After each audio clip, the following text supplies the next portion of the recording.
Okay, so we said there was another way to take polar to a third dimension, and that's with the spherical coordinate system. And I thought I'll go look this up on Google to show you guys some differences. So just to see from this paper that I got from contemporarycalculus.com. So the rectangular coordinate system is the XYZ, right? Cylindrical is what we just did, where everything's based in a cylinder, right? Where you have R and theta and then Z is your height. Right? It doesn't have to be Z, but it most often is. And then spherical is encasing that polar coordinate system, the same polar coordinate system that we know and love, but it's encasing it in a sphere instead of in a cylinder. Ah, okay.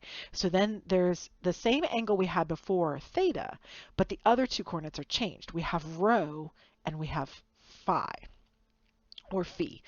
That angle can be referred to in two different ways. So both phi and phi work. So let's look at them. And our textbook goes in a different order than is typical. So if you look online, you'll actually get confused because a lot of books go in a different order than our book. So just be warned. Okay, so what are the three coordinates? Okay, so this looks like a P, but it's not. It's rho. So this is R-H-O, rho, right? It's a Greek letter. All right, so rho is the distance from the point to the origin. It's right here. That, but not wobbly. That's rho. Rho is right here. Distance from point to the origin. Okay, now what about phi or phi? It looks like this. It's like that. Phi. Phi is the angle with the positive z-axis.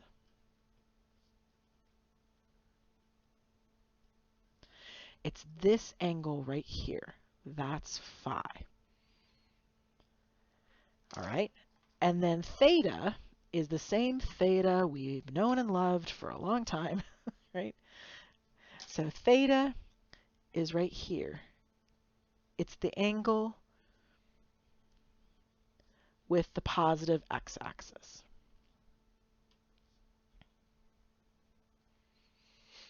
All right. So rho, phi, theta.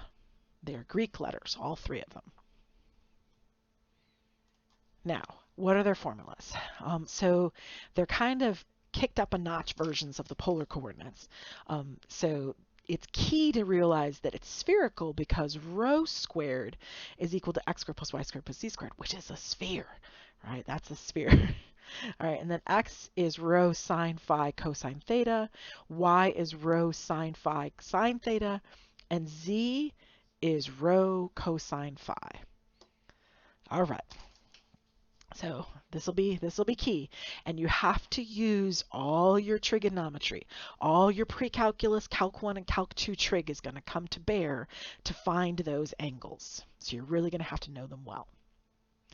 All right, let's begin with converting from rectangular to spherical coordinates. Let's take a moment. So 3, 3, 0. So let's think about what that looks like. Over 3 for the x, 3 for the y, and 0 for the z means you're sitting here on the xy plane. Okay, so let's think about rho, right? To find rho, rho squared would be x squared plus y squared plus z squared. That's 3 squared plus 3 squared plus 0 squared. So rho squared is 9 plus 9, which is 18. So rho is the square root of 18, or 3 square root of 2, if you remember how to reduce radicals from Algebra 1 class. All right, so we have rho. Check. Now the fun begins, right? So, oh, and this is this distance right here. So that's the square root of 3, or 3 square root of 2. I'll just put rho right there so you can see it. Okay, that's that distance. All right, so, well, I take it back. I'm going to label it. So it's 3 square root of 2. I just don't have a lot of room here. So 3 square root of 2 is that distance. Okay, Now, what about phi? Phi is the distance from the positive z-axis down to that point.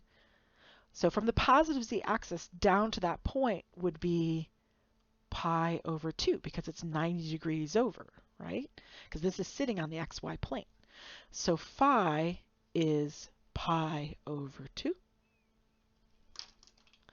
What about theta? Theta is right here. But since this is 3, 3, we know what that is from the unit circle, right? When the x and the y are the same, that means that we're looking at pi over 4, or some version thereof for whatever quadrant we're in, but we're in quadrant 1. So we're good. So therefore, my point would be 3 square root of 2,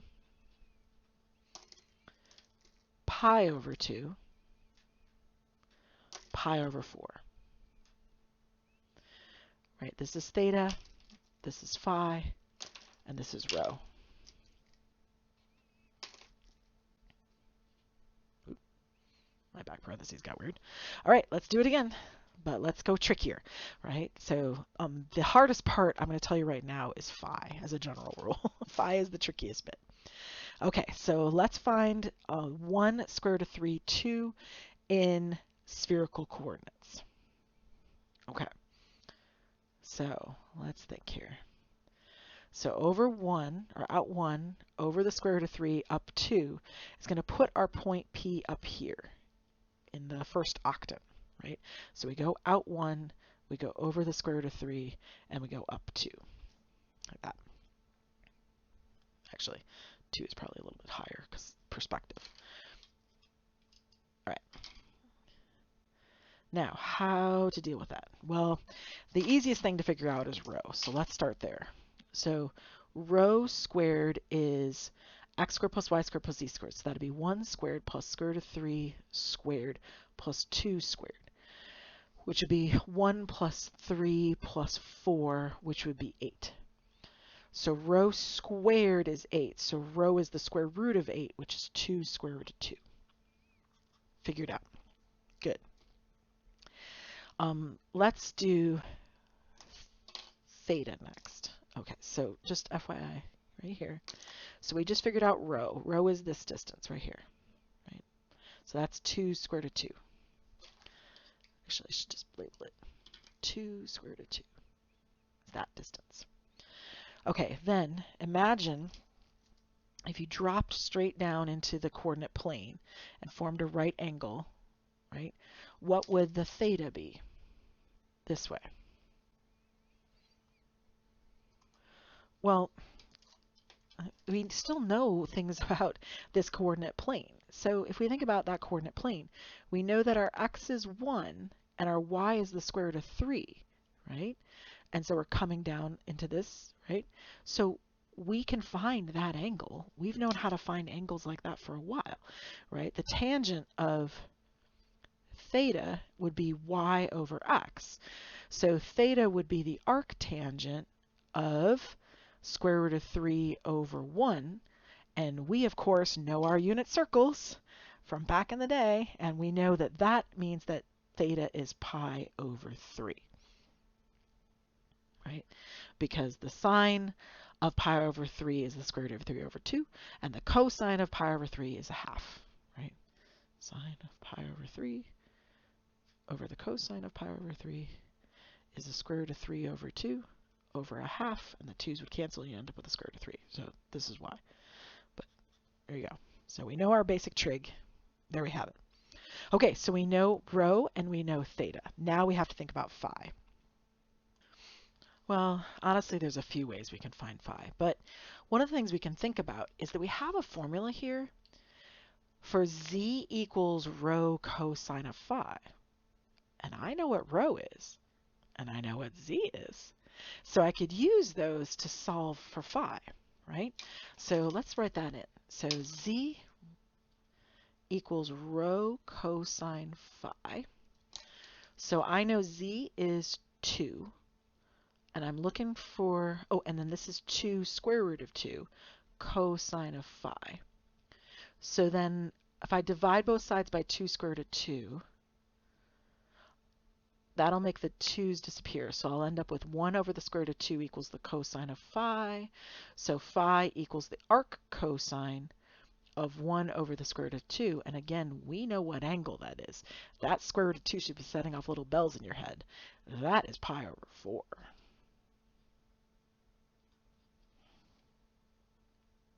Okay, so we've got it. So our point, so this point was right here. I'm going to have to put this one over here on the side.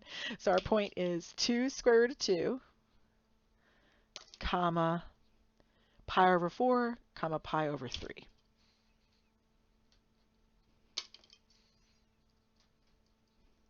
Right? I'll just label them one more time. This is rho, this is phi, and this is theta.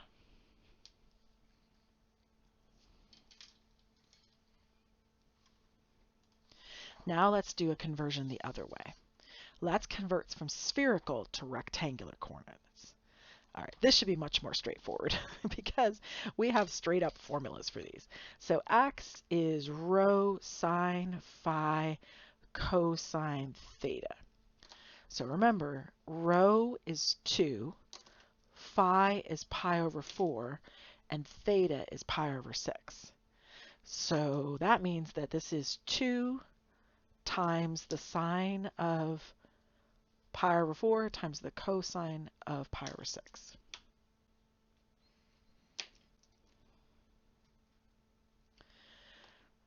Okay, so that would be 2 times the sine of pi over 4. We all know from way back in the day, it's 1 over the square root of 2, aka square root of 2 over 2 if you rationalize it, which we will in this case because it's easier for us.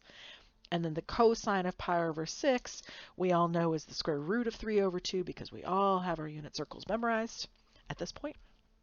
And then, or at least we're learning, then we go, that's the square root of 6 over 2. All right, let's do it again. So that's x. Y is rho sine phi sine of theta, which is 2 sine of something, sine of something. And that's 2 times this times this. I'm just prepping myself ahead of time. Okay, so this is sine of pi over 4, which is the square root of 2 over 2 again. This is 2 in the front again. And then this will be the sine of pi over 6, which is a half. So that ends up being the square root of 2 over 2. So there's the x, there's the y. All I got to do is find the z. Z is rho cosine of phi. Rho is 2. And then phi was pi over 4.